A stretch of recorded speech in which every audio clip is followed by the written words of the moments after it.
नमस्कार, आप देख रहे हैं आगाज टाइम। मैं हूं आपके साथ सुहानी सिंह और वक्त हो चुका उत्तर प्रदेश उत्तराखंड की बड़ी खबरों का। नजर डालते हैं खास खबर पे। खबर हरदोई से, जहां पे होली पर साहबाबाद नगर कूड़े में डूबा, वेतन न मिलने से सफाई कर्मियों के जी हां बागबात। और वहीं हरदोई जिले के साहबाबाद में उस वक्त हड़कंप मच गया जब आउटसोर्सिंग सफाई कर्मचारी ने 2 माह से लंबित वेतन को लेकर नगर में जगह जगह विशाल धरना प्रदर्शन शुरू कर दिया। मामला साहबाबाद नगर पालिका का है, जहाँ कर्मचारियों ने सड़कों पर उतरकर जमकर नारेबाजी की। प्रदर्शन के दौरान कर्मचारियों ने नगर पालिका परिषद मुरादाबाद के खिलाफ भी नारे लगाए और वेतन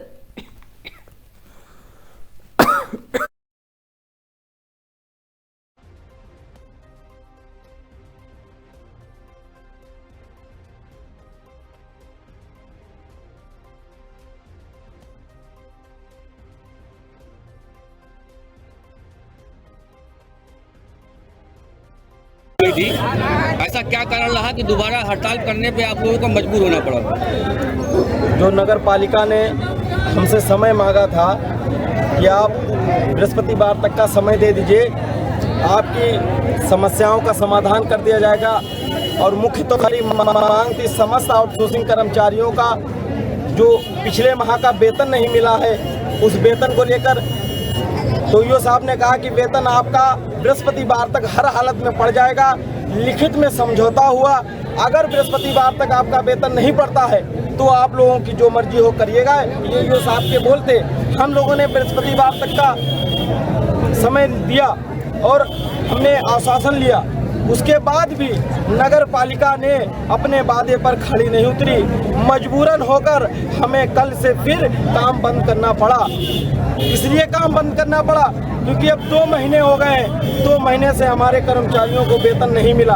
अगर हमारे कर्मचारियों को वेतन नहीं मिलेगा, हम लोग क्या खाएंगे, क्या पिएंगे, क्या बच्चे इस होली के त्योहार में कपड़े बना पाएंगे? इसी पीड़ा को तहत हमारे मन में आक्रोश है और यही आक्रोश आज नगर पालिका में विरोध प्रदर्शन के लिए हमने आकर्षित किया।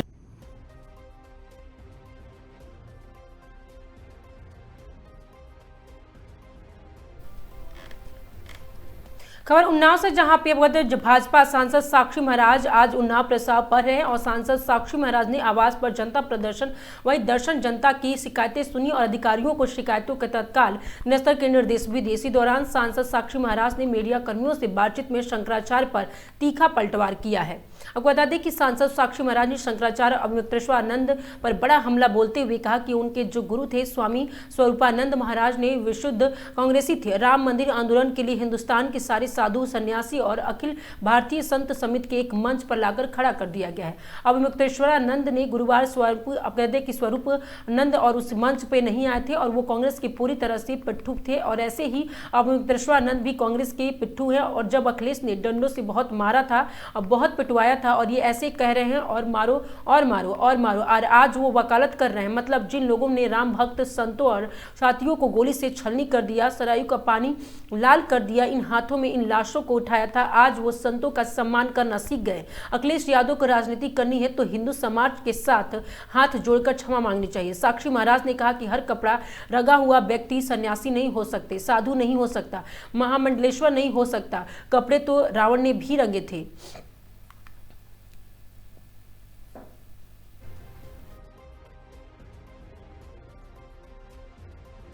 तो जिन लोगों ने आरोप लगाया है उनकी तस्वीरें किनके साथ हैं ये देखी जा सकती है।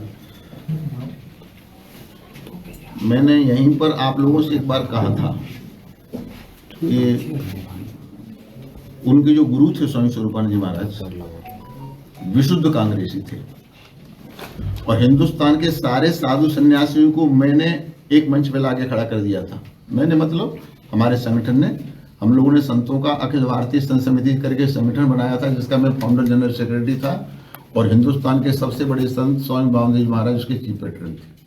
तो हमने हिंदुस्तान के सब साधु महात्माओं को एक मंच पर खड़ा कर दिया था राम मंदिर आंदोलन के नाम पर। परंतु एक स्वरूपानंद थे जो उस मंच पर नहीं आए थे, वो कांग्रेस के पूरी तरह से पिट्ठू थे। ऐसे ये भी कांग्रेस के पिट्ठू है। और अब जिन अखिलेश ने डंडों से बहुत मारा था, बहुत पिटवाया था और ये ऐसे कह रहे और मारो और मारो और मारो, आज वो उनकी वकालत कर रहे हैं।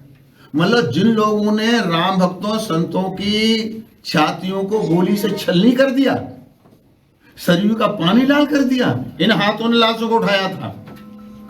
आज वो संतों का सम्मान करना सीख गए, जो ये कहते थे परिंदा पर नहीं मार सकता। तो उस इतिहास को भुलाया नहीं जा सकता।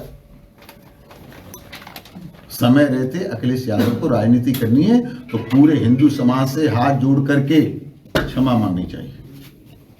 ये एक संत है, कैसे देखते हैं? मामला कोर्ट में है, रोक नहीं लगाई गई है, निर्णय सुरक्षित किया गया है। अब न्यायालय के मामले में कुछ नहीं मैं बोल सकता, लेकिन हर कपड़ा रंगा हुआ व्यक्ति सन्यासी नहीं हो सकता, साधु नहीं हो सकता, मंडलेश्वर नहीं हो सकता, महंत नहीं हो सकता। कपड़े तो रावण ने भी रंगे थे। महाराज जी, उन पर एक ये जो यौन शोषण का आरोप लगा है, जिस पर उन पर मुकदमा दर्ज हुआ है, वो कह रहे हैं कि सब साजिश है।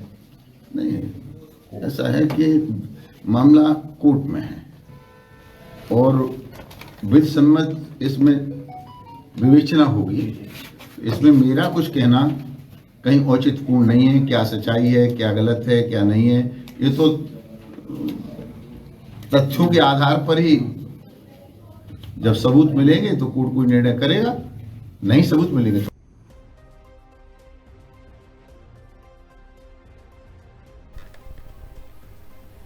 खबर अलीगढ़ से, जहां पे बाकायदा कि वाजपेयी कॉलेज में होली खेल कर बाहर निकलने को मारी गोली। जी हां, कॉलेज के बाहर 2 युवकों को मारी गई गोली।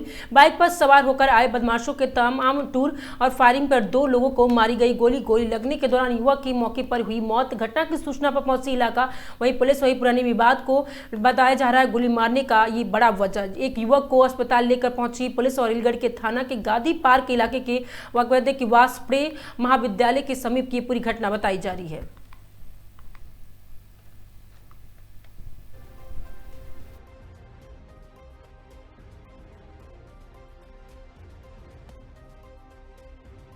क्या नाम है तुम्हारा? रजवी नाम है। क्या हो गया था बद्री भाई? कुछ नहीं है, गोली चलाई थी उसने। किसने?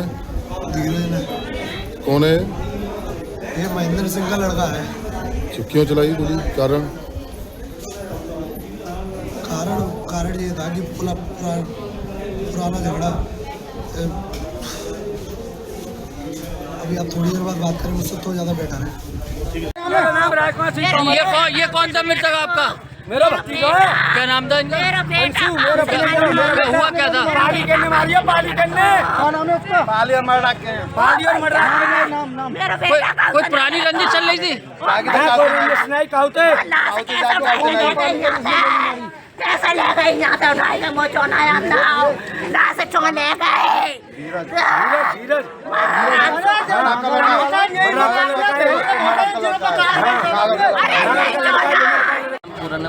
ये कहाँ पे रहता था और क्या करता था? मर्दाग रहता था, पर मेरे यहाँ जगंज में रिटाई करता था, पर 11 बजे चला गया था ये लड़का मेरे यहाँ। क्या नाम था इसका? अंशु।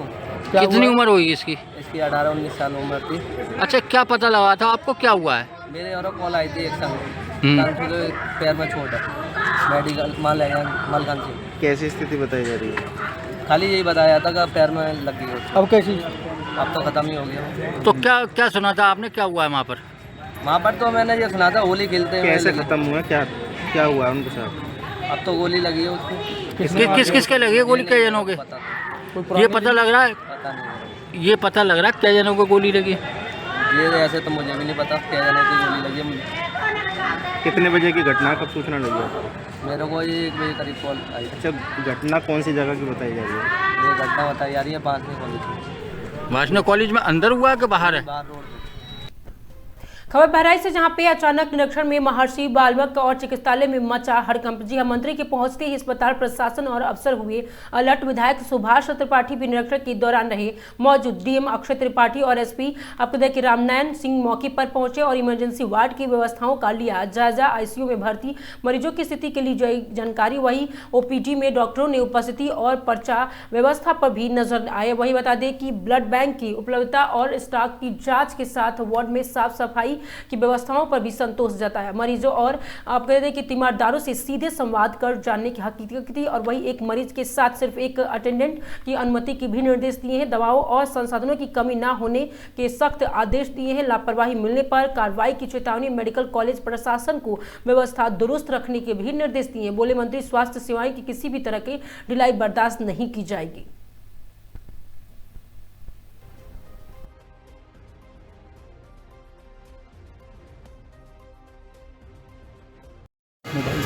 यहाँ चूँकि हॉस्पिटल बहुत पुराना है, मेडिकल कॉलेज बन गया है और मेडिकल कॉलेज का एक एजुकेशन दूसरी जगह पर है, फिर भी यहाँ पर अच्छी संख्या में यहाँ पर मरीज आते हैं।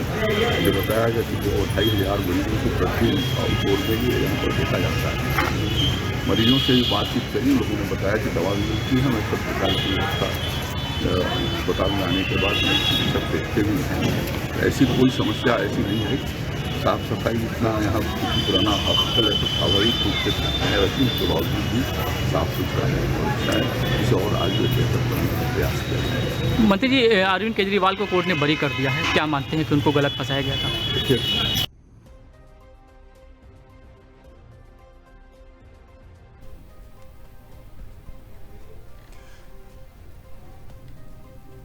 खबर कौशाम्बी से, जहां पे वो देखिए AR के और कोई कॉन्वेंट स्कूल और एक्सरसाइज में सजीव विज्ञान प्रदर्शनी। कौशाम्बी में AR कॉन्वेंट स्कूल और एक्सरसाइज में शनिवार को कक्षा 1 से लेकर 12 तक के विद्यार्थियों की विज्ञान प्रदर्शनी आयोजित हुई और शुभारंभ और डायरेक्टर अमित कुशवाहा ने मां सरस्वती के चित्र पर माल्यार्पण कर दीप प्रज्वलन कर दिया।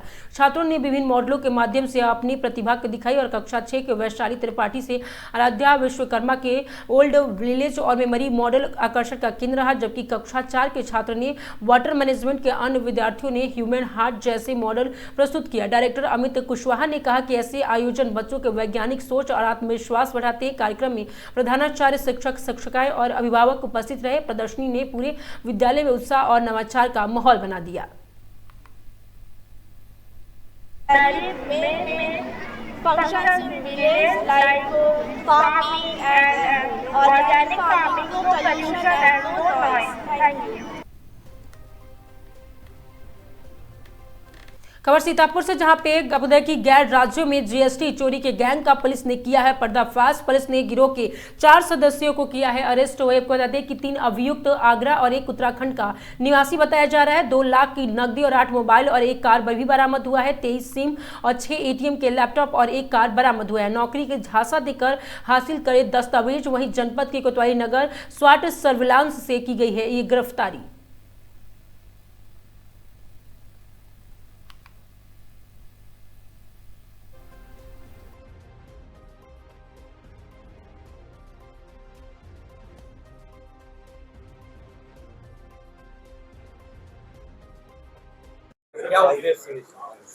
जैसे कि आप जानते हैं 230/25 ये कोतवाली नगर में GST विभाग द्वारा एक मुकदमा लिखा गया था, जिसमें 5 करोड़ 88 लाख की GST चोरी की बात सामने आई थी।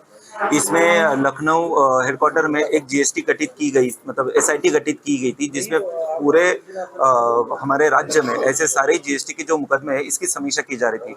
इसी के अनुपालन में हमारे IG सर और हमारे SP अंकुर अग्रवाल सर के द्वारा हमें समय के अनुसार जो दिशा निर्देश गए, इसी के अनुपालन में कल हमारी टीम को, मतलब थाना कोतवाली नगर, साथ में हमारी SOG सर्विलांस टीम, इनको बड़ी कामयाबी हासिल लगी, क्योंकि हमारे यहाँ पे जो मुकदमा रजिस्टर्ड है, इसका जो पूरा गिरोह था जिसने ये PS ट्रेडर नाम से फर्जी फर्म बनाई थी, वो हमारे हाथ में लगा। इसमें कुल 4 अभियुक्तों की गिरफ्तारी हुई है, जिसमें इस जो गिरोह का सरगना है जिसका नाम सोना उर्फ आशीष और इसके 3 साथीदार जिसका नाम विवेक, कुलदीप और सूरज, इनको पुलिस ने पकड़ने में कामयाबी हासिल की है। साथ में पुलिस को 2 लाख का कैश और इनके जो मतलब जो भी फर्जी सिम कार्ड्स थे, इनके मोबाइल फ़ोन, साथ में लैपटॉप, ये पुलिस को बरामदगी हुई है। लेकिन ये मैं बताना आवश्यक समझता हूँ, जब पूरे तथ्यों को हमने देखा है तो इसमें कुल 1221 फर्म जो भारत के 19 राज्यों में अलग अलग जगह पे रजिस्टर की गई है, इसके ही चीज़ें सामने आई है, जिसके एक संबंध में एक पूर्ण जांच अक्षर रिपोर्ट हमारे द्वारा GST विभाग को सबमिट किया जाएगा, जिससे बेहतरीन तरीके से इसमें और पता चल जाएगा कि भारतवर्ष में हमारे जितने भी राज्यों में इन्होंने GST चोरी करके हमारे भारत सरकार की जो राजस्व की चोरी की है वो पता चल सके और इनके जो लाभार्थी है उनसे वापस रिकवरी की जा सके।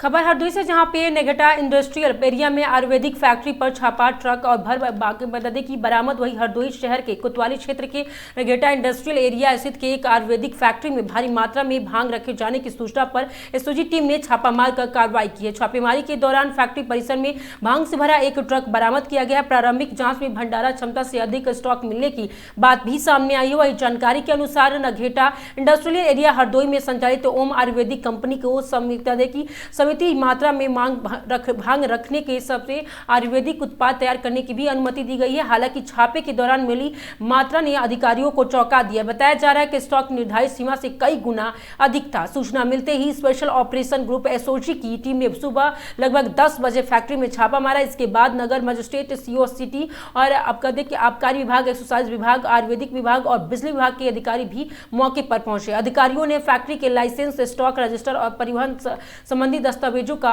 मिलान शुरू कर दिया है। प्रारंभिक स्तर पर आशंका जताई जा रही है कि होली के मद्देनजर भांग से बने उत्पादों की बड़े पैमाने पर आपूर्ति की जा रही थी। इसी क्रम में निर्धारित सीमा से अधिक भंडारा भी किया जा सकता है। हालांकि वास्तविक स्थिति दस्तावेजों के सत्यापन और विभागीय जांच के बाद भी ये स्पष्ट हो पाएगा। अधिकारियों ने बरामद सामग्री को कब्जे में लेकर विस्तृत जांच शुरू कर दी है। मामले में नियमों के उल्लंघन की पुष्टि होने पर संबंधित धाराओं में कार्रवाई की भी बात कही जा रही है।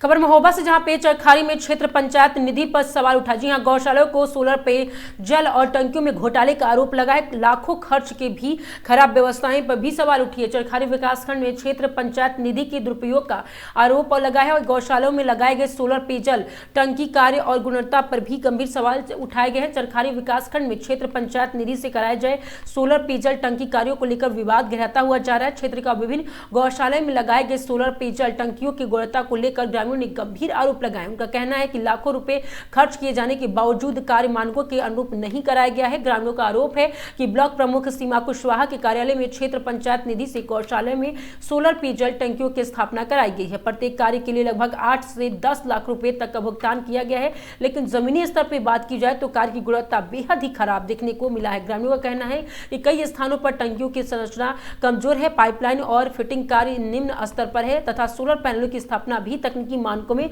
अनुरूप नहीं की गई है। ग्रामीणों का कहना है कि यदि वास्तव में 8 से 10 लाख रुपए प्रति कार्य खर्च किए गए तो उसका अनुपात कार्यों की गुणवत्ता दिखाई नहीं देती है। ग्रामीणों ने यह भी आरोप लगाया है कि कार्यों में पारदर्शिता नहीं बरती गई है। निविदा प्रक्रिया, तकनीकी स्वीकृति, गुणवत्ता प्रशिक्षण, भुगतान प्रक्रिया को भी लेकर सवाल खड़े किए जा रहे हैं। उनका कहना है कि यदि समुचित तकनीकी जांच कराई जाए तो यह अनियमितताएं सामने आ सकती हैं। इस पूरे मामले को लेकर ग्रामीणों ने संबंधित उच्च अधिकारियों को लेकर शिकायत प्रेषित की गई है। शिकायत में मांग की गई है कि मामले की निष्पक्ष और उच्च स्तरीय जांच कराई जाए, जिसमें तकनीकी विशेषज्ञों की टीम द्वारा स्थल निरीक्षण भी शामिल हो। साथ ही भुगतान से संबंधित अभिलेखों, मापक पुस्तिका, स्वीकृति पत्र और कार्यपूर्णता प्रमाण पत्र की जांच की भी मांग की गई है। ग्रामीणों ने स्पष्ट किया है कि यदि जांच में वित्तीय अनियमितता या गुणवत्ता में कमी पाई जाती है तो संबंधित जिम्मेदार अधिकारियों और जनप्रतिनिधियों के विरुद्ध सख्त कानूनी कार्रवाई की जाएगी। साथ ही जो सोलर पेयजल टंकियां मानक के अनुरूप नहीं है उन्हें हटाकर पुनः गुणवत्तापूर्ण तरीके से स्थापित किया जाएगा। गौरतलब है कि गौशालाओं में स्वच्छ पेयजल की व्यवस्था अत्यंत आवश्यक है, क्योंकि वहां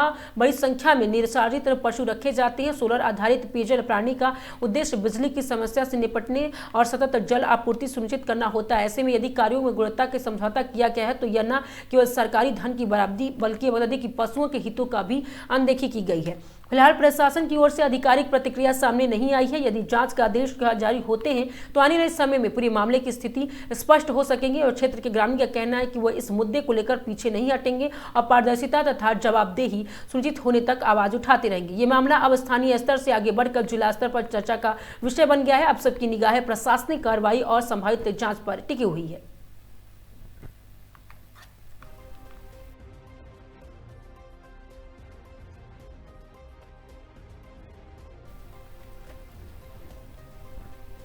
खबर चंदौली से, जहां पे होली के मद्देनजर चेकिंग अभियान के दौरान जीआरपी आरपीएफ को मिली बड़ी कामयाबी। जी आपको बता दें कि 12/378 आपातकाल लक्त और एक्सप्रेसवे से 2 संदिग्ध युवकों को किया गया है गिरफ्तार। युवकों के पास से मिले बैग में बरामद हुआ 1,75,00,000 रुपए कैश, 500 के नोट के बंडल बनाकर बैग में भरा गया था ये कैश। वहीं लखनऊ से कैश लेकर दोनों युवक की अकाल तख्त एक्सप्रेस से जा रहे थे कोलकाता।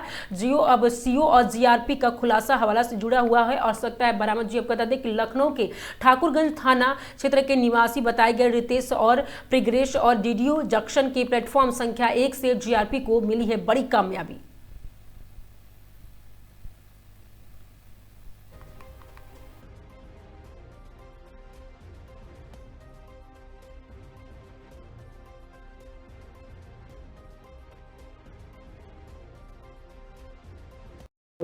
सर क्या मामला है? ये आगामी त्योहारों को दृष्टिगत रखते हुए जो है जीआरपी की टीम और आरपीएफ की टीम के द्वारा जो है रेलवे स्टेशन और आने जाने वाली ट्रेनों में सघन चेकिंग की जा रही थी।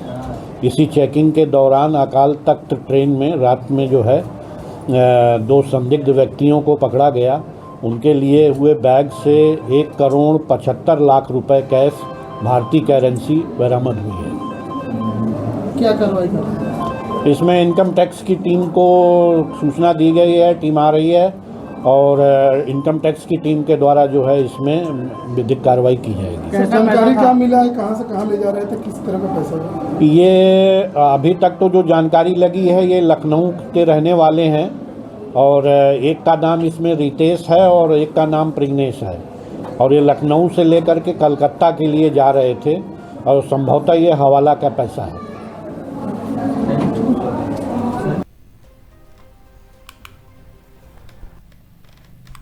खबर बिलग्राम से है, जहां पे आपको बता दें जिस तरह से संस्कार, संस्कृति और साइंस का अनूठा मेल डीपीएसडी और पब्लिक स्कूल का भव्य आयोजन हुआ। ग्रामीण परिवेश में प्रतिभा की चमक वार्षिक उत्सव में दिखा बच्चों का अनुशासन और टैलेंट। मंच से समाज को संदेश धरोहर बचाओ, जल बचाओ और बचपन बचाओ। बिलग्राम में स्थित डीपीएसडी पब्लिक स्कूल इंटर कॉलेज में वार्षिक उत्सव कार्यक्रम धूमधाम से आयोजित किया गया। कार्यक्रम की थीम हमारी धरोहर, रिश्ते, संस्कृति और विज्ञान रही, जिसने दर्शकों को सोचने, समझने और जुड़ने का अवसर दिया। कार्यक्रम के मुख्य अतिथि बिलग्राम उप जिलाधिकारी एन राम और क्षेत्राधिकारी रवि प्रकाश सिंह रहे। अतिथियों ने मां शारदे के चित्र पर माल्यार्पण कर पुष्प अर्पित कर दीप प्रज्वलन के साथ कार्यक्रम का शुभारंभ किया। इस अवसर पर जल संरक्षण का संदेश प्रमुखता से दिया गया। अतिथियों ने प्रत्येक बूंद जल बचाने का संकल्प दिलाते हुए कहा कि जल संचय और संरक्षण आज की सबसे बड़ी जिम्मेदारी है और जन जागरण के माध्यम से भी भविष्य के जल संकट में बचा जा सकता है। कार्यक्रम में छात्र छात्राओं ने संस्कृति प्रस्तुतियां, विज्ञान मॉडलों और गीत, नृत्य और नाट्य मंचन के जरिए अपनी प्रतिभा का शानदार प्रदर्शन किया। प्रस्तुतियों में माता पिता का महत्व, मोबाइल के अत्यधिक प्रयोग न होने वाली हानियां और बाल श्रम, बाल संरक्षण, रिश्तों की अहमियत और हमारी संस्कृति विरासत जैसे विषयों पर प्रभावशाली ढंग से प्रस्तुत किया गया। एक प्रस्तुति में बच्चों को ईश्वर की कृति बताते हुए बाल श्रम के विरुद्ध संवेदनशील संदेश दिया गया, जिसे दर्शकों ने खूब सराहा। विद्यालय के प्रबंधक नितिन गुप्ता ने कहा कि संस्था का लक्ष्य है कि हर बच्चा विद्यालय में मुस्कुराता हुआ आए और मुस्कुराता हुआ ही जाए। बच्चों के भीतर छिपी प्रतिभा को निखारकर अच्छे नागरिक बनाना ही पाठशाला का संकल्प है। मुख्य अतिथि उप जिलाधिकारी एन राम ने विद्यार्थियों की प्रशंसा करते हुए कहा कि ग्रामीण परिवेश में बच्चों का अनुशासन और टैलेंट देखकर अत्यंत प्रसन्नता हुई। समय के साथ अपडेट रहना जरूरी है। शिक्षा में व्यापक परिवर्तन हो रहे हैं। पारिवारिक पहली पाठशाला और एक्टिव माइंड के लिए एक्टिव बॉडी जरूरी है। बच्चों को बेहतर प्रदर्शन प्रेरणादायी है। सीओ रवि प्रकाश सिंह ने कहा कि इस तरह के कार्यक्रम बच्चों में आत्मविश्वास, अनुशासन और सामाजिक जिम्मेदारी की भावना है विकसित करते हैं। शिक्षा के संस्था, संस्कार, संस्कृति और वैज्ञानिक सोच का संतुलन आज की आवश्यकता है और विद्यालय द्वारा जल संरक्षण, बाल संरक्षण और सामाजिक सरोकार पर दिए गए संदेश सराहनीय है। उन्होंने बच्चों, शिक्षकों और अभिभावकों को इस सफल आयोजन के लिए बधाई दी और उज्जवल भविष्य की शुभकामनाएं दी। कार्यक्रम में कई वरिष्ठ जनों ने अपने अनुभव साझा किए। अभिभावकों ने बच्चों की प्रस्तुतियों का भरपूर आनंद लिया और आयोजन की सराहना की।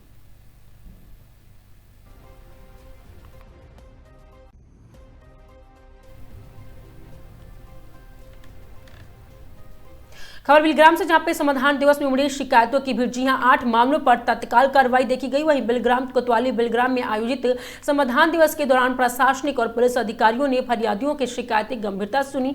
समाधान दिवस में आपको बता दें कि एन राम उप जिलाधिकारी बिलग्राम, रवि प्रकाश सिंह क्षेत्राधिकारी बिलग्राम और यशवंत सिंह तहसीलदार बिलग्राम तथा विजय कुमार कोतवाल बिलग्राम मौजूद रहे।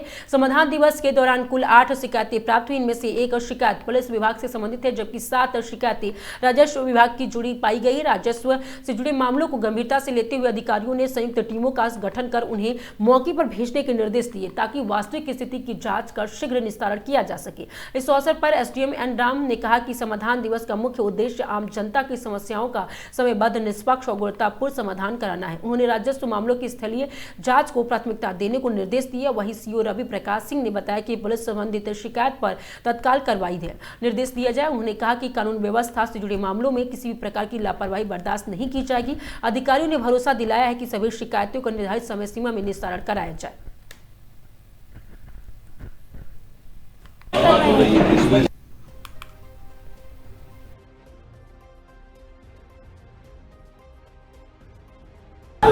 जय जय कर रहे हैं, जय देवी कह रहे ईसागिरी। अगर तुम जमीन लोगे तो हम कभी ईसागिरी जमीन नहीं देंगे।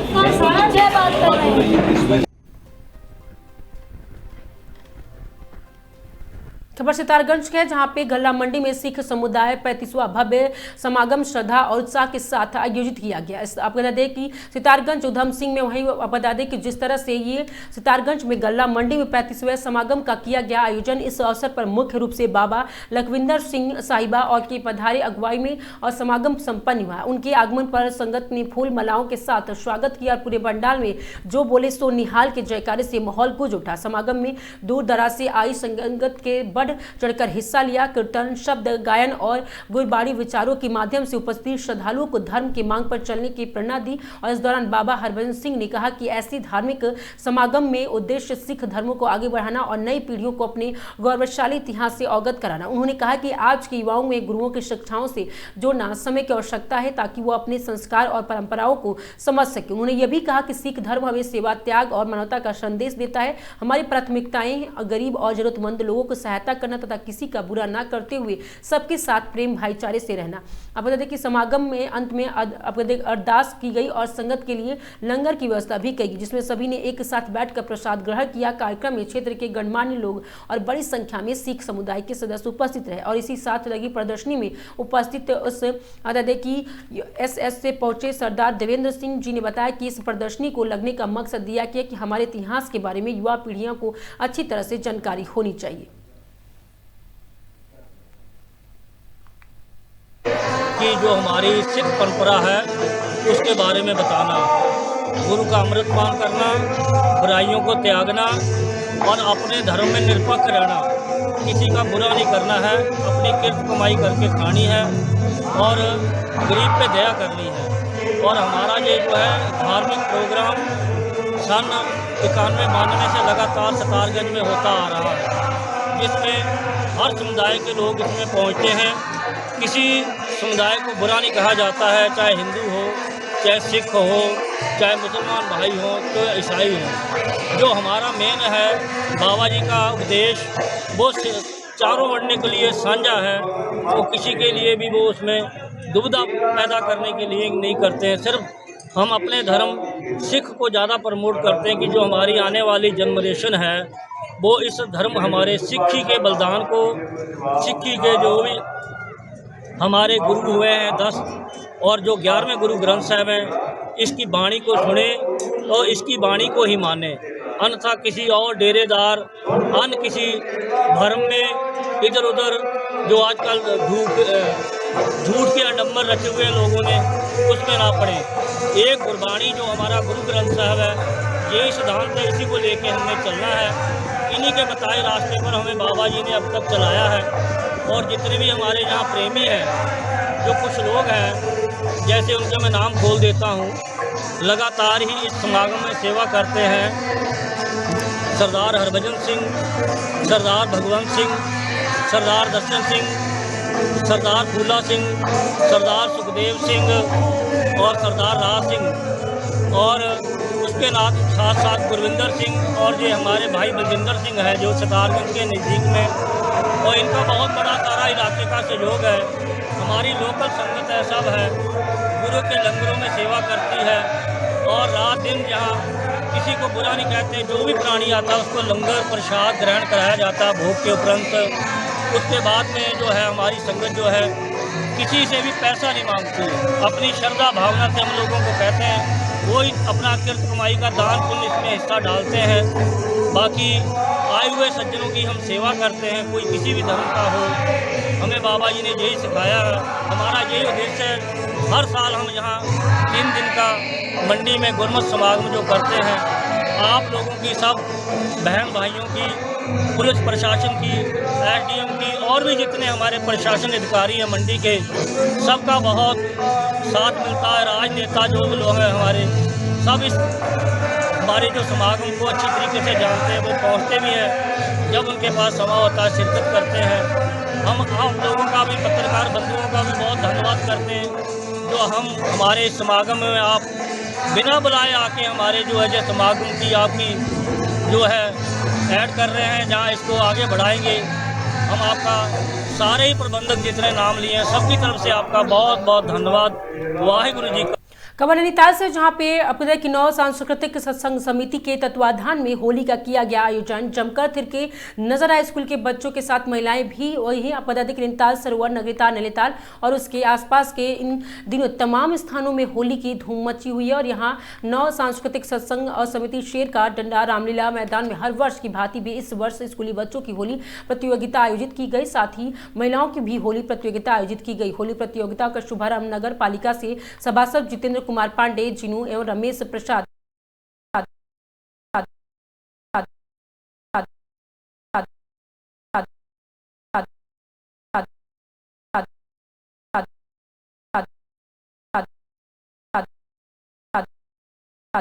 सभी प्रदेश वासियों को रमजान, होली और ईद की बहुत बहुत मुबारकबाद, बहुत बहुत हार्दिक शुभकामनाएं। इस बार रमजान के महीने में होली भी हो रही है और होली के बाद ईद का त्योहार आएगा। हम सब लोग होली और ईद मिलकर मनाएं। होली में और ईद में आपस में गले मिलकर के इस एकता को इतना अधिक मजबूत कर दे, कोई भी सांप्रदायिक ताकत इस एकता को तोड़ ना पाए। सभी प्रदेशवासियों से अपील है कि होली और ईद शांति के माहौल में अमन और प्यार से मनाने का काम करें। आपस में मोहब्बत का पैगाम फैलाएं, आपस में गले मिलकर के इस सांप्रदायिक सौहार्द बनाने का काम करें। फिर से सभी प्रदेशवासियों को होली और ईद की बहुत बहुत बधाई।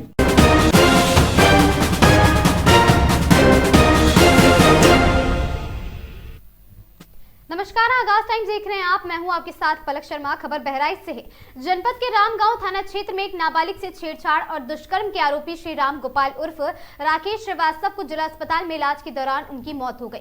पुलिस के मुताबिक आरोपी को पूछताछ के लिए थाने लाया गया था, जहां अचानक उसकी तबीयत बिगड़ गई। सभी प्रदेश वासियों को रमजान, होली और ईद की बहुत बहुत मुबारकबाद, बहुत बहुत हार्दिक शुभकामनाएं। इस बार रमजान के महीने में होली भी हो रही है और होली के बाद ईद का त्योहार आएगा।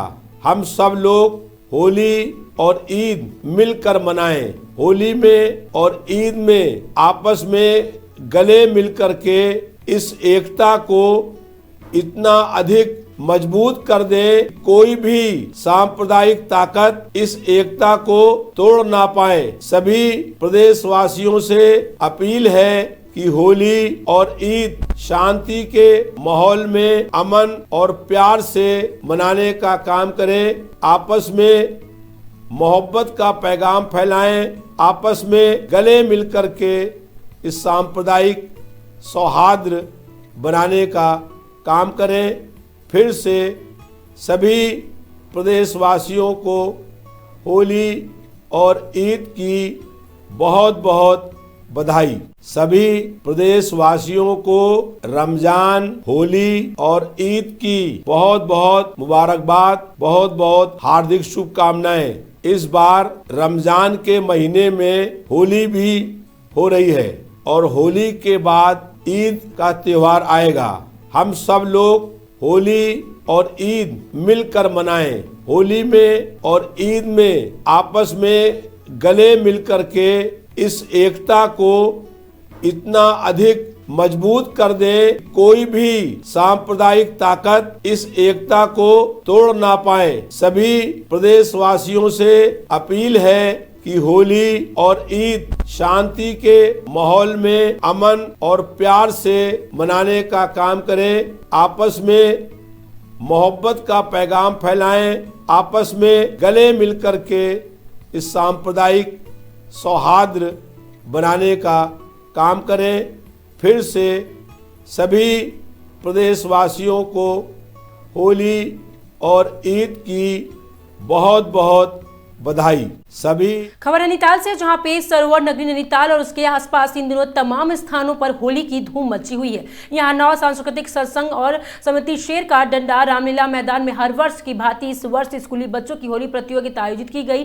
साथ ही महिलाओं की भी होली प्रतियोगिता आयोजित की गई है। होली प्रतियोगिता के शुभारंभ नगर पालिका से सभासद जितेंद्र कुमार पांडे, जीनू और रमेश प्रसाद समेत रामलीला के वरिष्ठ पदाधिकारी कुंवर सिंह रावत और समिति सदस्य ने संयुक्त रूप से दीप प्रज्वलित कर उद्घाटन किया। इस अवसर पर युगमंच के बच्चों द्वारा होली रे रसिया आज बिरज में होली रे रसिया, वही राधा चिल्ड्रन अकादमी स्कूल के बच्चों ने मनमोहन नेतृत्व प्रस्तुत करके वाहवाही बटोरी। सैनिक स्कूल के युवा छात्रों ने ढोलक की थाप पर केले बाधी चीर के और रघुनंदन राजा गणपति बाधी चीर और रघुनंदन राजा CRCT के अबुदाबी इंटर कॉलेज के छात्रों द्वारा हारमोनियम की धुन से कौन लला घर आए और कुंवर कन्हैया। इसके अलावा महिलाओं की टीम ने भी होली मंच पर शाम बंधी और जिस पर जय हनुमंत संस्था महिलाओं द्वारा काहे की तोरी बनी मुरली शेर का डंडा। महिलाओं ने भवानी माता का ध्यान कर मंदिरों के घर घोले और भवानी अंगना डाल रहे। गुलाल रिद्धि सिद्धि ग्रुप द्वारा वो सिर पर हरि वैष्णवी और ग्रुप महिलाओं द्वारा होली गायन कर जमकर ठुमके लगाए।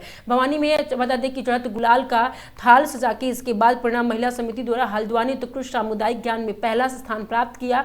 उनकी टीम ने होली गायन में 4 चांद लगाकर दर्शकों को बैठने के साथ साथ नाचने के लिए भी मजबूर कर दिया। कार्यक्रम का संचालन उमेश सनवाल, शिक्षिका दीपक पांडे ने संयुक्त रूप से किया। इस अवसर पर समिति के तमाम पदाधिकारी मौजूद रहे और सभी त्योहारों को समिति द्वारा स्मृति चिन्ह देकर सम्मान दिया गया। वहीं दूसरी ओर चंपावत और से पुरुषों की होली टीम ने भी खड़ी होली गायन कर दर्शकों की वाहवाही लूटी। बता दें कि नैनीताल में जिला प्रशासन द्वारा कार्निवल कुछ माह पहले किया गया था, जो कि सरकारी भेंट चढ़ गया था और उसकी नन्हे मुन्हे अमेरिकन स्कूल के बच्चों ने होली के दौरान जो प्रशासन के विधायक, नगर पालिका प्रशासन, पर्यटन विभाग के खामियों को उजागर किया वह काबिल तारीफ रही। और छोटे छोटे बच्चों ने जिस लिहाजा में जिला प्रशासन द्वारा हुई अव्यवस्थाओं को पास लेकर जो कहा वो बहुत ही सराहनीय रहा। जबकि मंच में विधायक सरिता आर्य, नगर पालिका अध्यक्ष समेत तमाम कार्निवल के आयोजक बैठे हुए थे। लोगों में चर्चा शुरू हो गई। इतने ही छोटे बच्चों ने होली के माध्यम से ही सही बात पर सो कहा वो 100% सही कहा।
खबर सितारगंज से है, जहां पे आगामी होली पर्व को लेकर प्रशासन पूरी तरह से सतर्क नजर आया। और बता दें कि जिस तरह से अमर सिंह यादव और साथ ही सितारगंज कोतवाली में रखी गई आवश्यक पीस कमेटी की बैठक वरिष्ठ पुलिस अधीक्षक महोदय के निर्देश पर भूपेंद्र सिंह धोनी द्वारा कोतवाली सितारगंज प्रांगण में सर्वधर्म और सर्व समाज की बैठक आयोजित की गई। बैठक में तहसील प्रशासन, नगर पालिका परिषद में अधिशासी अधिकारी, वित्त विभाग के अधिकारी और सहित विभिन्न विभाग के प्रतिनिधि मौजूद रहे। साथ ही क्षेत्र के सभी वर्गों और धर्म संप्रदाय के गणमान्य व्यक्ति भी बैठक में भाग लिया और इस दौरान आगामी होली के पर्व को सकुशल और शांतिपूर्ण ढंग से संपन्न कराने को लेकर विस्तार से चर्चा की गई। उपस्थित लोगों से सुझाव लिए गए और आपसी भाईचारे और सौहार्द बनाए रखने की अपील भी की गई। क्षेत्राधिकारी ने स्पष्ट निर्देश दिए कि पर्व के दौरान किसी भी प्रकार की व्यवस्था, हुड़दंग या कानून व्यवस्था प्रभावित करने वाली गतिविधि बर्दाश्त नहीं की जाएगी। साथ ही विधिवत व्यवस्था, सफाई व्यवस्था और सुरक्षा व्यवस्था को दुरुस्त करने और निर्देश संबंधित विभागीय को दिए गए। अधिकारियों ने सभी से अपील की है कि होली का त्यौहार प्रेम, सौहार्द और भाईचारे के साथ मनाएं तथा प्रशासन का सहयोग करें ताकि पर्व शांतिपूर्ण सुरक्षित वातावरण में संपन्न हो सके।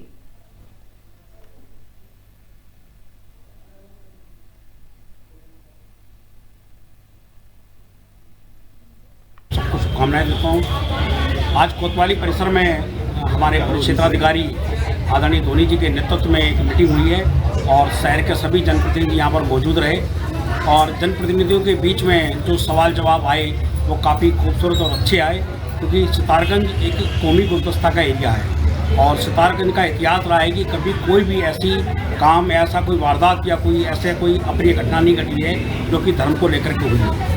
और ये विश्वास दिलवाया है सभी वर्गों के लोगों ने। यहाँ पर जो मुस्लिम समाज के जो अग्रणी हैं और हिंदू समाज के जो अग्रणी हैं, सभी ने मिलकर के त्योहारों को मनाने का यह संकल्प लिया है और उम्मीद करिए कि पूरे क्षेत्र के अंदर नहीं, उत्तराखंड के अंदर सितारगंज एक मिसाल के तौर पे कायम करेगा। एक दोस्ती, एक रिश्ता, एक व्यवहार, एक ऐसा कायम करेगा जो पूरे समाज के लिए एक अनुकरणीय होगा।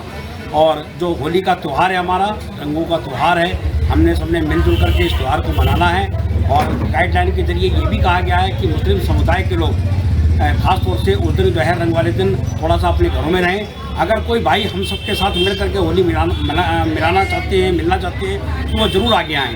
और अगर गलती से भी किसी तत्व के द्वारा किसी मुस्लिम भाई के ऊपर रंग गिर जाता है तो वो उसको अनुचित ना लें और मिलजुल करके इस त्यौहार को मनाएं, क्योंकि आगे हमारा ईद का त्यौहार भी आ रहा है और वो भी हम सब मिल करके ही मनाते हैं। तो इन सब चीज़ों को लेकर के जो एक नई गाइडलाइन जारी की गई है कि सब लोग मिलकर के इस त्यौहार को मनाएंगे और अपनी घटना से बचने का प्रयास करेंगे। बैठक हुई है थाना सितारगंज में।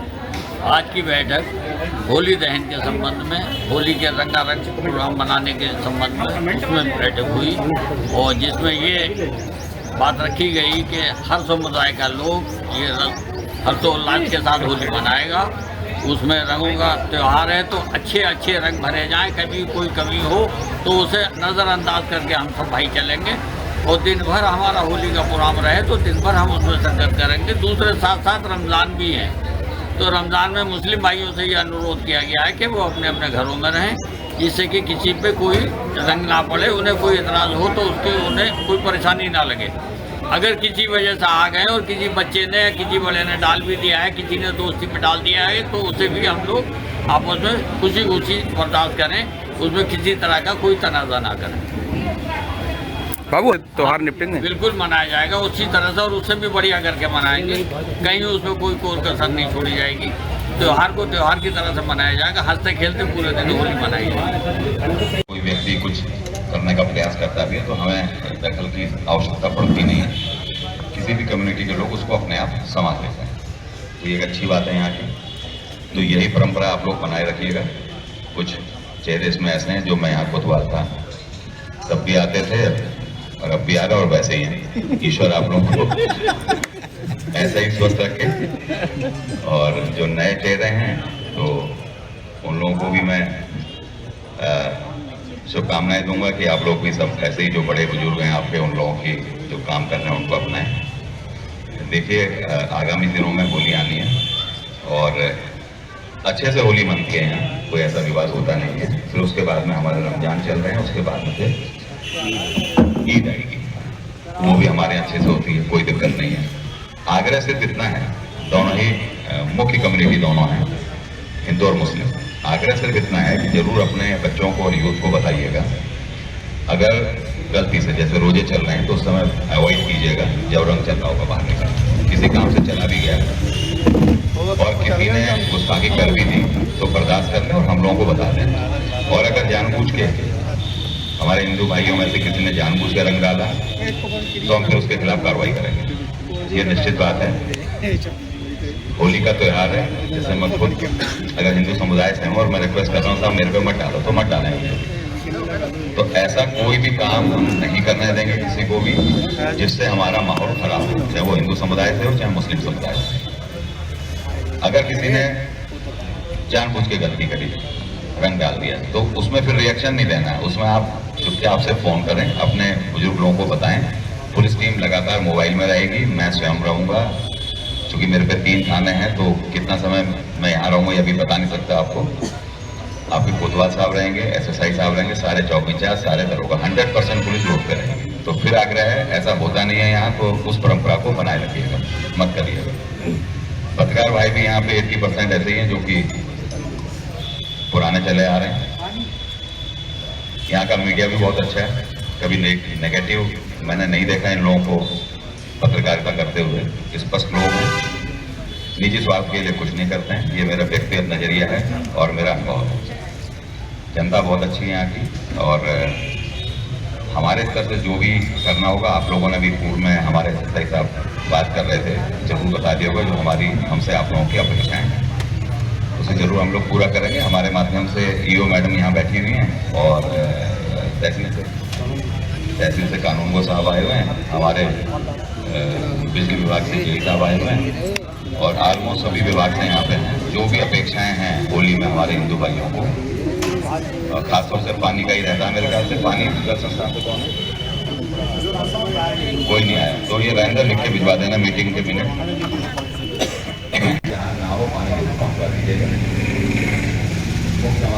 खबर रुड़की से, जहां पर 2027 विधानसभा चुनाव को लेकर भारतीय जनता पार्टी ने कमर कस ली है। वहीं चुनाव से पहले भाजपा कार्यकर्ताओं को प्रशिक्षण देने में लग गई है। मंगलौर स्थित भाजपा के जिला कार्यालय पर आज भाजपा के तमाम कार्यकर्ता जीत का मंत्र दिया, और इस दौरान बीजेपी के प्रदेश उपाध्यक्ष अनिल गोयल ने शिरकत की, जहां भाजपा कार्यकर्ताओं द्वारा उनका फूल मालाओं से जोरदार स्वागत किया गया। और इस दौरान उन्होंने कहा कि यह प्रशिक्षण अभियान बूथ स्तर से लेकर राष्ट्रीय स्तर तक किया जा रहा है, जिसके अंतर्गत प्रत्येक कार्यकर्ताओं को प्रशिक्षित करना है।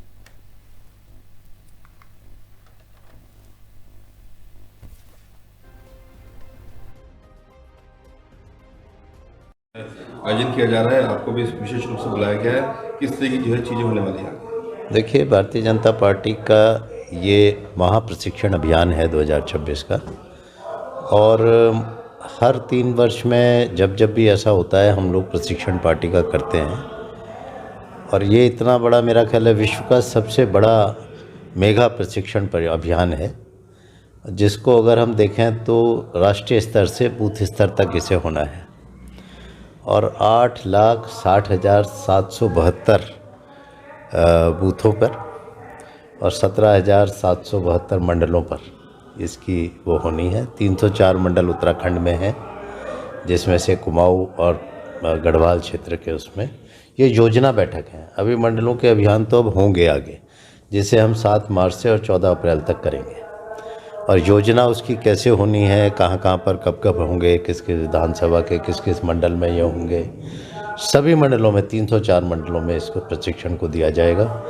और इसमें प्रशिक्षण क्यों होता है, प्रशिक्षण किस लिए किया जाना है, प्रशिक्षण के आखिर उद्देश्य के बाद उसकी जो भूमिका है कार्यकर्ताओं की वो क्या रहने वाली है, जनता और सरकार के बीच में एक सेतु का निर्माण जो कार्यकर्ता करता है उसको किस तरह से हम आगे ले जा रहे हैं, यही इस अभियान का उद्देश्य भी है और यही लक्ष्य भी है। और इसे हमने जब से भारतीय जनता पार्टी बनी है जनसंघ के समय से, तब से हम इसे करते आते हैं। पहले जनसंघ की भागीदारी होती थी, अब भाजपा इसे करती है, और मुझे लगता है कि ऐसा महाअभियान की किसी भी पार्टी की सुशिता बनाए रखने में, समन्वय बनाए रखने में, सामंजस्य के लिए और प्रखरता के लिए कि क्या होना चाहिए, उसमें उसका किस समय क्या रहना चाहिए, क्या उसकी उपयोगिता है, इन सब पर हम चर्चा करते हैं, खुलकर चर्चा करते हैं, और उसके बाद जन जन तक उसका लाभ पहुँचे वो हम प्रयास करते हैं।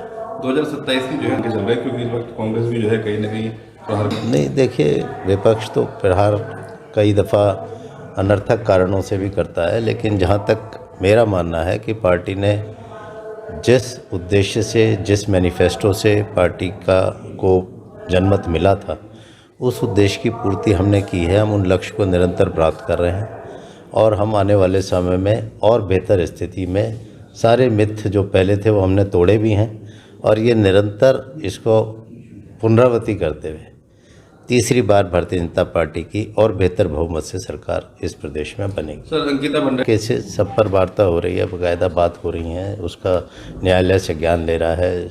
जो ऐसी SITs वगैरह बनी हैं, अब तो CBI में रिकमेंडेड है, वो सब से ज्ञान ले रहे हैं। सामने आए थे, गिरफ्तारी क्यों नहीं हो रही? नहीं, वो उनका जांच एजेंसियों का काम है, अब हमारा काम नहीं है। भारतीय जनता पार्टी नहीं, ये तो अब जांच एजेंसियों का काम है। रुड़की जिले को कहाँ देख रहे हैं सर आप? नहीं, रुड़की जिला अपनी बेहतर पोजीशन में रहेगा और एक सरकार बनाने में योगदान देंगे।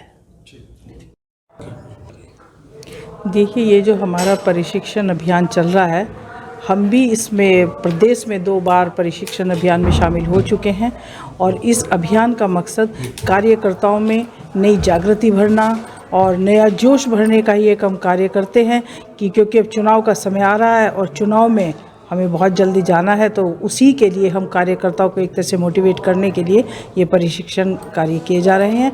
और केंद्र से लेके प्रदेश में हो चुके हैं, आज जिले में है, जिले के बाद हम हर मंडल में ये प्रशिक्षण अभियान चलाएंगे, बूथों तक लेकर जाएंगे। और मैं ये समझती हूँ कि ये कार्य सिर्फ भारतीय जनता पार्टी ही करती है, अपने कार्यकर्ताओं को समय समय पर प्रशिक्षण देने का, क्योंकि आप भी देखते हैं कि चाहे कोई बच्चा ही हो, उसे बार बार समझाने की और शिक्षा देने की ज़रूरत होती है। इसी तरह हम अपने कार्यकर्ताओं को, हमारी पार्टी, हमारा संगठन समय समय पर प्रशिक्षण अभियान चलाता है और उसी के निमित्त ये कार्यक्रम का आयोजन है। सवाल था, बूथ स्तर पे कार्यक्रम करेंगे, लेकिन मंगलौर में बहुत से बूथ ऐसे हैं जिस पे आपके पास प्रभारी भी नहीं है। नहीं, देखिए, कुछ बूथ, क्योंकि हमारा जो मंगलौर है वो मुस्लिम बाहुल्य क्षेत्र है और उस जगह हम ऐसा प्रयास भी नहीं करते, क्योंकि जहाँ हमारा कार्यकर्ता नहीं, हमारी वोट भी नहीं है, तो वहाँ हालांकि हम बूथ एजेंट खड़े भी करते हैं, बूथ अध्यक्ष भी हमने सब जगह बनाए हुए, हम हर बूथ पे अपना अध्यक्ष बना चुके हैं, प्रयास करेंगे। लेकिन ये आप भी जानते हैं कि हमारा मुस्लिम बाहुल्य वो क्षेत्र है। क्या मुस्लिम वोट को नहीं मानती कि बीजेपी वोट है? वो मिलता है, लेकिन बहुतायत में नहीं है, क्योंकि उनके पास स्थानीय नेता होता है, इसलिए थोड़ा वहाँ कम। भाजपा के पास कोई स्थानीय नेता नहीं है मंगलौर में?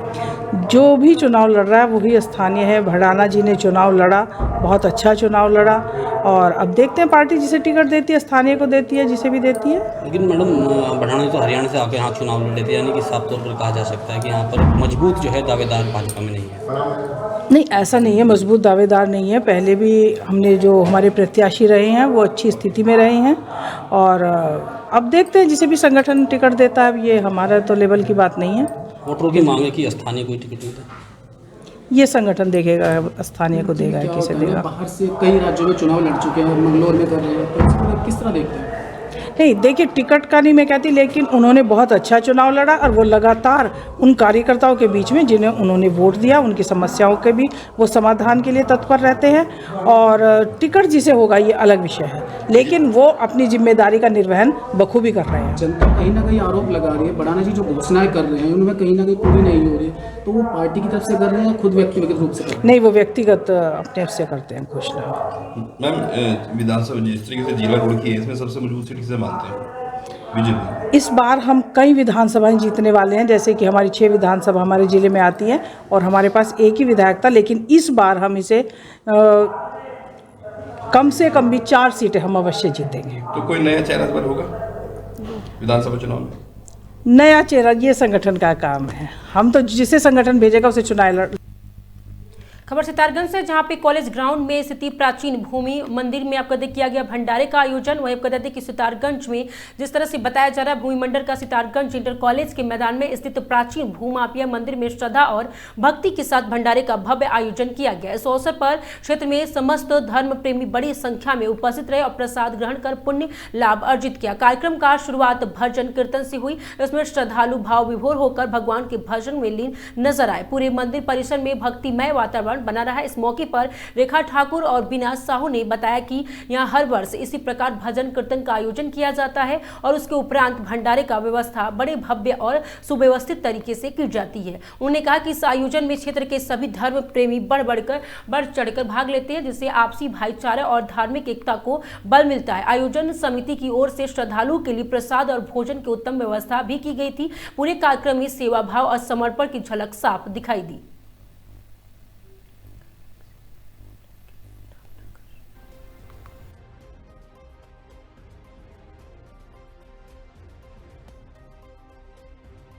सबसे पहले सभी क्षेत्रवासियों को जय माता दी। हम लोग यहाँ पे पहुँचे हुए हैं अपने ग्रुप के साथ, जैसा कि आप लोग देख सकते हैं।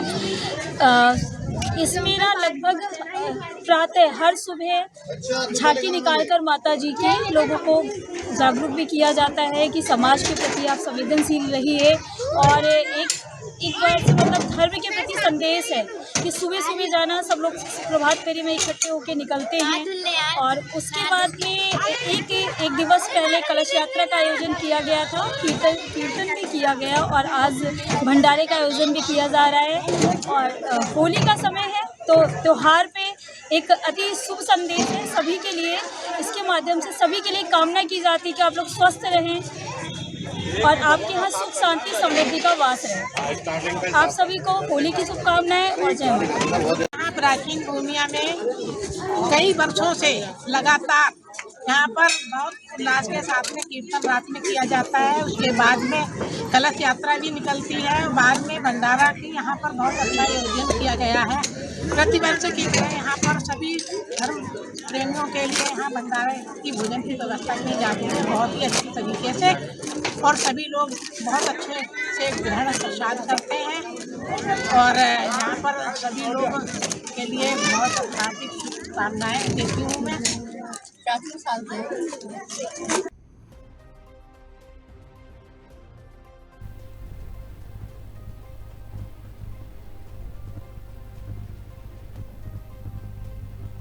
सबसे पहले सभी क्षेत्रवासियों को जय माता दी। हम लोग यहाँ पे पहुँचे हुए हैं अपने ग्रुप के साथ, जैसा कि आप लोग देख सकते हैं।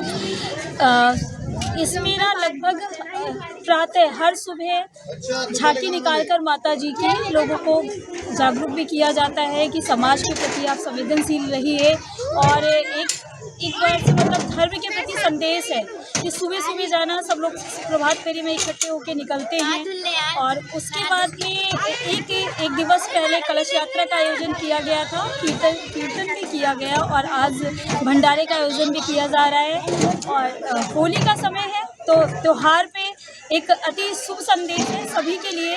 इसके माध्यम से सभी के लिए कामना की जाती है कि आप लोग स्वस्थ रहें और आपके यहाँ सुख शांति समृद्धि का वास रहे। आप सभी को होली की शुभकामनाएं और जय माता। प्राचीन भूमिया में कई वर्षों से लगातार यहाँ पर बहुत उल्लास के साथ में कीर्तन रात में किया जाता है। उसके बाद में कलश यात्रा भी निकलती है, बाद में भंडारा की यहाँ पर बहुत अच्छा आयोजन किया गया है। प्रतिवर्ष की तरह यहाँ पर सभी धर्म प्रेमियों के लिए यहाँ भंडारे की भोजन की व्यवस्था की जाती है बहुत ही अच्छी तरीके से, और सभी लोग बहुत अच्छे से ग्रहण प्रसाद करते हैं। और यहाँ पर सभी लोग के लिए बहुत हार्दिक शुभकामनाएं देती हूँ मैं। 4 साल से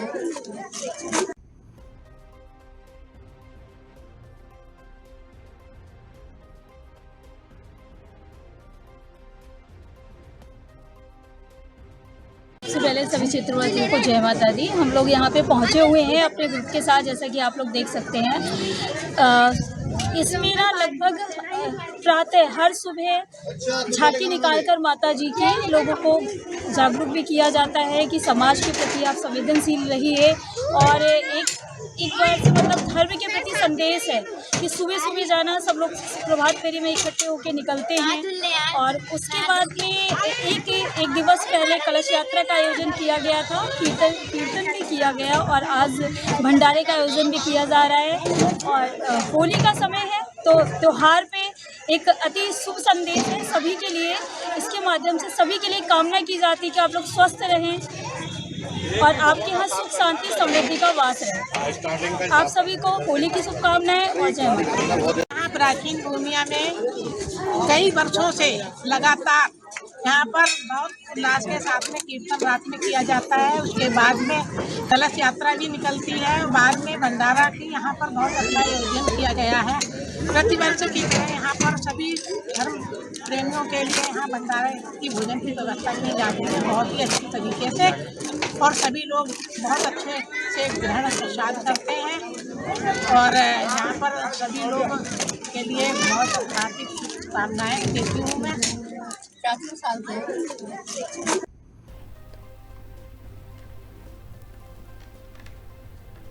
खबर रामनगर से, जहां पे नगर के मदरसा दारुल उलमिया ओवैसिया में शुक्रवार की रात कुरान मुकम्मल हुई और इस दौरान हाफिज शौकत और हाफिज वसीम अहमद ने कुरान तरावी पढ़ाई और तरावी मुकम्मल होने के बाद तकरीर करते हुए उन्होंने आह्वान किया कि कुरान में मयानों के अपने जीवन में मुस्लिम समाज उतारे और नमाज कुरान की की लिवालत के साथ ही दूसरे के प्रति नरमी में पेश आने की बात कही। कहा कि कुरान और हदीस में मानव जीवन को, सहजता को, सफलतापूर्वक जीने के तौर को और रोशनी डाली गई और लिहाजा जो भी इसकी लिलावत करता है वह उसके मायने को भी अपने जीवन में उतारने का काम करे। इस अवसर पर मौलाना महमूद आलम ने कहा कि रमजान के महीने में भी कुरान शरीफ नाजिल हुआ है और इंसान ने कुरान को अपने सीने में महफूज कर लिया है। इसके कुरान की अहमियत बहुत ही ज़्यादा है। रमजान माह में कुरान पढ़ना और सुनना अल्लाह को अच्छा लगता है। कहा कि रमजान माह में कुरान तरावी है और पढ़कर काम खत्म नहीं हो जाता है, बल्कि कहते कि सुन्नत तरावी भी पूरे रमजान माह तक पढ़ना चाहिए। कहा कि रमजान माह की आखिरी रात में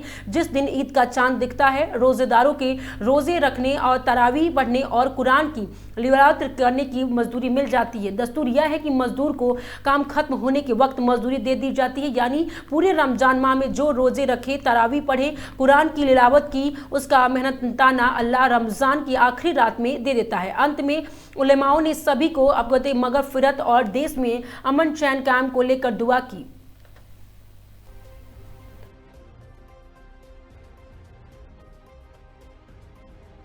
अल्लाह के फजल करम से पहले रमज़ान से और आज नबे रमज़ान यानी कि 10वीं तरावी तक कुरान अज़ीम मुकम्मल किया गया और जनाब हाफिज़ शौकत साहब ने कुरान अज़ीम सुनाया और मेरे द्वारा समाप्त किया गया, दुआएं की गई और तबरुक तक़सीम किया गया और हमारे मुल्क हिंदुस्तान के लिए अमन और सुकून इसमें क़ायम रहे उसके लिए दुआएं की गई।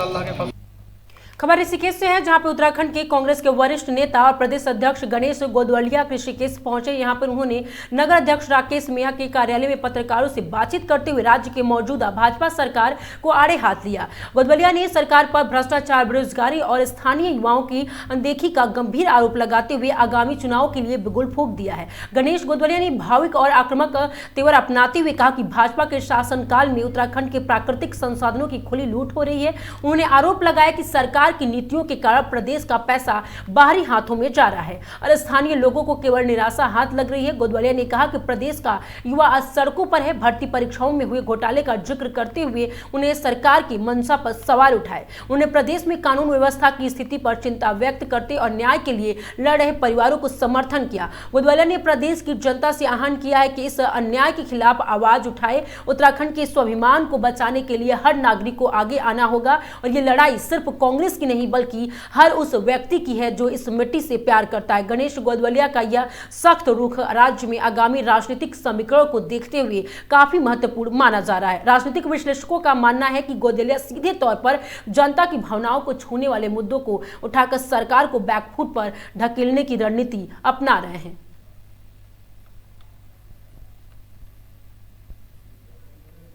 मैंने पहले कहा कि भाई आओ भगत करना कोई गुनाह थोड़ी है, मैंने उसको स्वीकार किया। मैं तो चाहता तो उस दिन मैं बोलता कि ये विपक्ष के नेता है, मेरे को बदनाम कर रहे हैं, अलाना कर रहे हैं, फलाना कर रहे हैं, लेकिन मैं स्पष्ट जो बात थी मैंने कही कि भाई मैंने उनको पार्टी दी, कोई गलत और कोई अनैतिक नहीं था। अब ये तो अब उन्हीं के पाले में गेंद है कि वो क्या कहना चाहते हैं। अच्छा, आपने बार डांसर का नाम नहीं लिया, बट उन्होंने बार डांसरों के नाम का मतलब बोला, बार डांसर करके शब्द का यूज किया और कहा कि भाई कांग्रेस के नेता, आपको तो खैर उन्होंने बाद में डिफेंड कर दिया, बट उन्होंने कहा कि हरक सिंह और कांग्रेस के नेता बार डांसर के साथ डांस कर रहे थे, मतलब छवि खराब करने की कोशिश की गई। ये जो भी हो, ये उन्हें पता है कि क्या उन्होंने किस मकसद से कहा। उन्होंने ये भी कह दिया, आप उसको अंडरलाइन करिएगा, उन्होंने ये भी कहा कि मैं कहीं जा रहा था और अचानक मुझे किसी का फोन आया कि गणेश गोदवलिया ने तुम्हारे खिलाफ कुछ बोला और मैंने गुस्से में बोल दिया। ये भी तो कहा उन्होंने। तो सच्चाई वही है कि ऐसी कोई बात नहीं थी। एक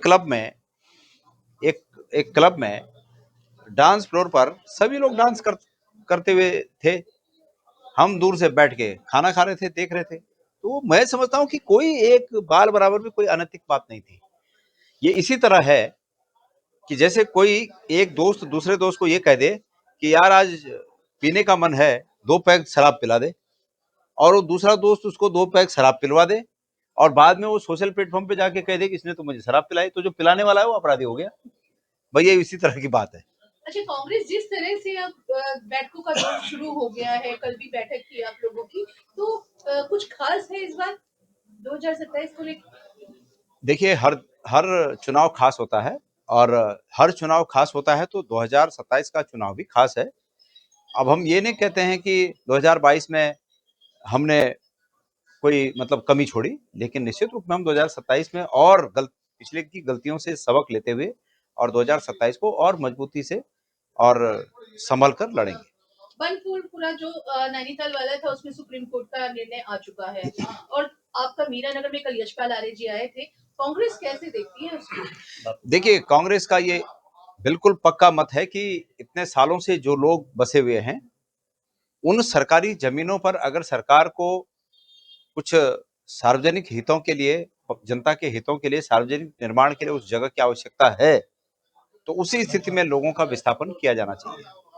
और लोगों का विस्थापन भी लोगों के हाल पर छोड़कर नहीं किया जाना चाहिए, बल्कि इस रूप में किया जाना चाहिए कि सरकार लोगों के विस्थापन का पूरा इंतजामात स्वयं करे। नहीं, लेकिन हम अब बापूगढ़ से थोड़ा सा जोड़ दीजिएगा। हम बात तो ये कह रहे हैं कि जब आप नैनीताल वाला मैंने सभी के लिए समग्र एक नियम की बात कह दी है कि कोई भी सरकारी जमीन पे अगर लोग वर्षों से पुश्तों से बसे हुए हैं और सरकार को उस जमीन की अगर आवश्यकता किसी निर्माण कार्य के लिए है, सार्वजनिक उपयोग के लिए है, तो सरकार उस पर रहे हुए बसे हुए लोगों का समग्र रूप में पूरे कॉस्ट के साथ उनका विस्थापन करे, चाहे वो बनफूलपुरा हो चाहे वो बापूनगर। नियम सबके लिए एक होगा, नियम अलग अलग नहीं होगा, पिक एंड चूज नहीं होगा। बनफूलपुरा के मामले में माननीय सुप्रीम कोर्ट ने सरकार को ये छूट नहीं दे दी कि आप ऐसे ही उजाड़ दो। सरकार को ये कहा है कि सरकार सर्वे करे कि इससे कितने लोग प्रभावित हो रहे हैं, और सरकार ये बताए कि ये प्रभावित होने वाले लोगों के विस्थापन के लिए, इनकी रिहाइश के लिए सरकार क्या कदम उठाने जा रही है, ये बताए। तो ये स्पष्ट है कि सुप्रीम कोर्ट ने ये बात माना है कि मानवीय आधार पर किसी को इसी तरह उजाड़ा नहीं जा सकता कि अब ये जमीन हमें चाहिए।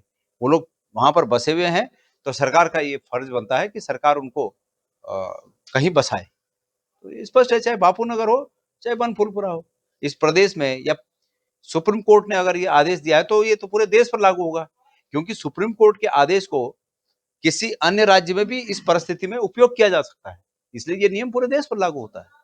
कल जैसे आम आदमी पार्टी को न्यायालय में केजरीवाल और सिसोदिया जी को बाइज्जत बरी कर दिया। ये सुप्रीम जो न्यायालय का आप जिक्र कर रहे हैं कि उनका आदेश है उसको केजरीवाल जी को निर्दोष साबित करने का, उससे उत्तराखंड की राजनीति पर कोई असर नहीं पड़ता है। उत्तराखंड की राजनीति में यहाँ अलग बातें हैं। उत्तराखंड के ऐसा भी नहीं है कि उत्तराखंड उनके बरी होने से उत्तराखंड में उनकी पार्टी को कोई बहुत ज्यादा बूस्ट अप मिलेगा, या अगर वो आरोपित थे तो उनकी पार्टी को कोई बहुत बड़ा माइनस हो रहा था। ऐसा कुछ नहीं है, इसलिए इस पर कोई प्रतिक्रिया देना मैं समझता हूँ कि कोई खास बात नहीं है। कांग्रेस किसी अन्य पार्टी के साथ 2027 में कुछ मेरा ये मत है कि भाजपा के खिलाफ लड़ने वाले लोगों को एक मत होना चाहिए।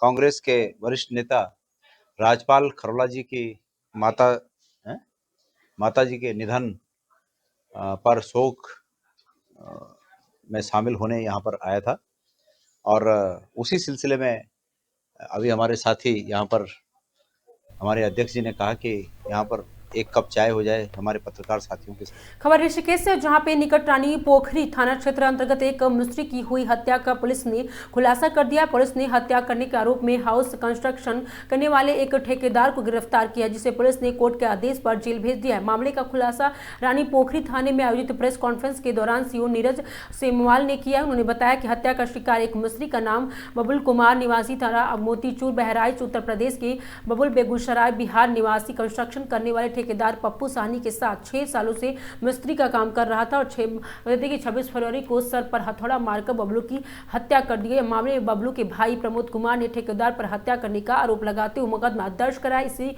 कड़ी में थाना प्रभारी विकेंद्र कुमार, वरिष्ठ उप निरीक्षक मनवर सिंह नेगी और उनकी पूरी टीम ने मिलकर ठेकेदार के थाने रोड से गिरफ्तार करने में सफलता हासिल की है। ठेकेदार ने पैसे के लेन देन को लेकर बबलू की हत्या करने के जुर्म कबूल लिया है। ठेकेदार के निशानदेही पर पुलिस ने हत्या में इस्तेमाल हथौड़ा बरामद कर लिया है। पुलिस ने ठेकेदार को कोर्ट में आदेश पर जेल भेज दिया है।